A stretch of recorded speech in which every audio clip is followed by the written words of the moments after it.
कपड़े धोने वाली बहू। शादी के पहले से ही विभा को कपड़े धोने का बड़ा शौक था। कभी नल के नीचे तो कभी तालाब के पास। अरे मेरी नीली वाली लुंगी नहीं दिख रही है। विभा की अम्मा, कहाँ रखी है लुंगी? अरे वो तो विभा ने परसों ही धोकर रखी थी आपकी अलमारी में, देखो वहीं होगी। वो ना मैंने आज धो दी, मुझे लगा कि गंदी हो गई होगी।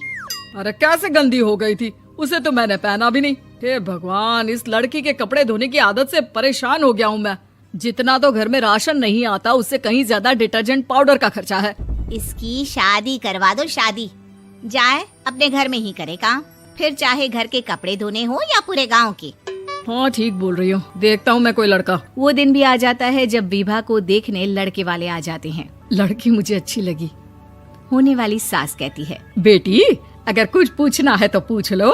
वैसे तो हमारी लड़की बहुत ही शर्मीली है, जो बोल दो वो मान लेती है, इसे क्या पूछना होगा। अरे कैसी बात कर रही हो माँ, मुझे इन लोगों के घर रहना है, सवाल तो कई है। हाँ हाँ बेटा, पूछ लो ना, क्या पूछना है। आप लोगों के घर कपड़े कौन धोता है? सास का मुंह बन जाता है। देखो, अगर तुम ये कहना चाहती हो कि तुम्हें कपड़े धोने नहीं आते तो सुन लो, कपड़े मैं ही धोती हूँ, लेकिन तुम्हारे आ जाने के बाद मैं रुमाल तक नहीं धोऊंगी। अरे चुप रहना भाग्यवान, बहू बेचारी घर आई नहीं, उसे डराना शुरू कर दिया। वो क्या है ना बिटिया, अभी तक तो ये कल्लू की माँ ही धोती थी, लेकिन अब तुम्हारे पापा तो दहेज में वॉशिंग मशीन देंगे ही। तभी विभा की माँ बोल पड़ती है, सवाल भी पूछा तो क्या। वैसे भाई साहब, मशीन की तो फिर भी कपड़े धोने की कैपेसिटी होती है। मतलब जो बिटिया दे रहे हैं ना विभा, इसे कपड़े धोने का बहुत शौक है। ये आप लोगों के क्या, आस पड़ोस गांव मोहल्ले सबके कपड़े धो दे और उफ तक ना करे। बाहर देखा नहीं आपने कितने कपड़े सूख रहे हैं, सब हमारी बिटिया ने ही तो धोए हैं। बस भी करो ना माँ, शर्म आ रही इतनी तारीफ सुनकर। और तो और एक दाग निकाल कर दिखाओ तो मान जाऊँ। हाँ अच्छा, माफ करना बेटा, मैंने गलत समझा। हमें तो रिश्ता बहुत पसंद है। और ऐसे जुड़ जाता है रिश्ता कपड़े धोने का शौक रखने वाली विभा का। उसकी शादी हो जाती है कोयला फैक्ट्री में काम करने वाले कल्लू के साथ। शादी के बाद अचानक विभा चिल्लाती हुई सास के पास आती है। सासू माँ, अरे सासू माँ कहाँ है आप? ये तो धोखा है, धोखा दिया आप लोगों ने मुझे। इसे ससुर के चक्कर के बारे में पता चल गया। अरे तो उसमें तुझे क्यों धोखा मिला है? अरे नल में पानी नहीं आता, कपड़े कैसे कब धुलेंगे?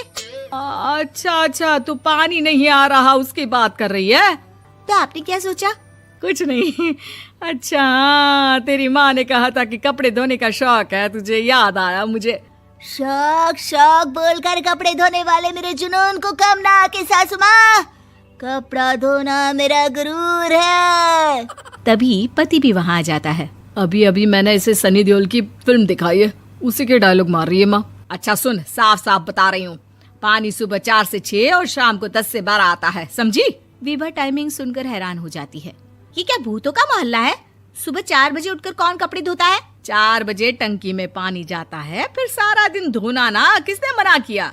अरे कैसी बात कर रही हैं? 200 लीटर की टंकी में कितने कपड़े धो लूंगी मैं, सुबह ही उठ जाऊंगी मैं। अब क्या था, विभा सुबह 4 से लेकर रात के 12 बजे तक कपड़े ही धोती रहती। एक रोज सास पड़ोस से निकलकर कहीं जा रही होती है कि साथ वाली कहती है, हाँ कल्लू की माँ, जरा ये बताओ कि 2 साड़ी है, 2 ब्लाउज और एक पेटीकोट और एक नाड़े वाला लंबा कच्छा।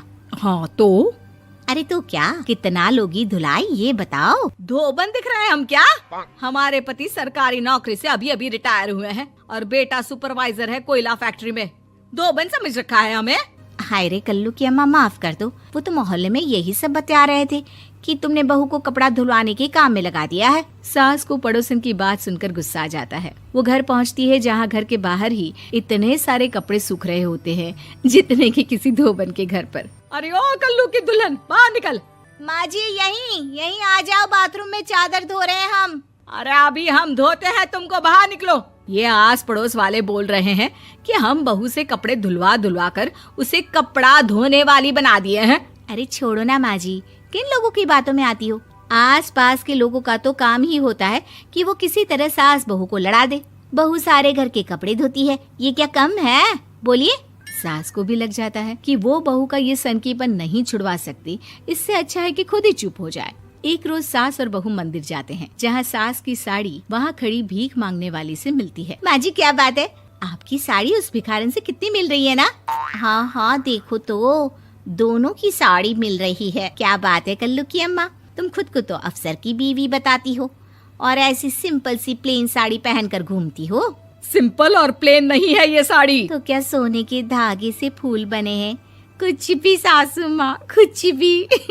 हाँ बने थे इस साड़ी में सोने के धागे से फूल। मेरे पति लेकर आए थे मद्रास से स्पेशली मेरे लिए 10,000 की। ताहे भाई साहब इस भिखारन के लिए भी सेम टू सेम साड़ी लेकर आए होंगे 10,000 की। सास उस वक्त तो कुछ नहीं कहती, लेकिन बहू के साथ घर आती है और अलमारी से एल्बम निकाल कर लाती है। ये साड़ी देख रही है, ये वही साड़ी है जिसे मैंने अभी पहना था। इस साड़ी में ये जो चमकदार फूल दिख रहे हैं ना, ये सोने के धागों से काढ़े गए हैं। लेकिन तू लोकल वॉशिंग मशीन ब्रश से घिस घिस कर सारे फूलों को निकाल कर साड़ी प्लेन कर दी। मुझे माफ कर दीजिए सासू माँ। और तो और, जब मैंने तुझे तेरी गलती के लिए कुछ नहीं कहा, लेकिन तूने तो सबके सामने मेरा मजाक ही बना दिया। क्यों? बहू को समझ में आ जाता है कि अब से उसका कपड़े धोना बंद।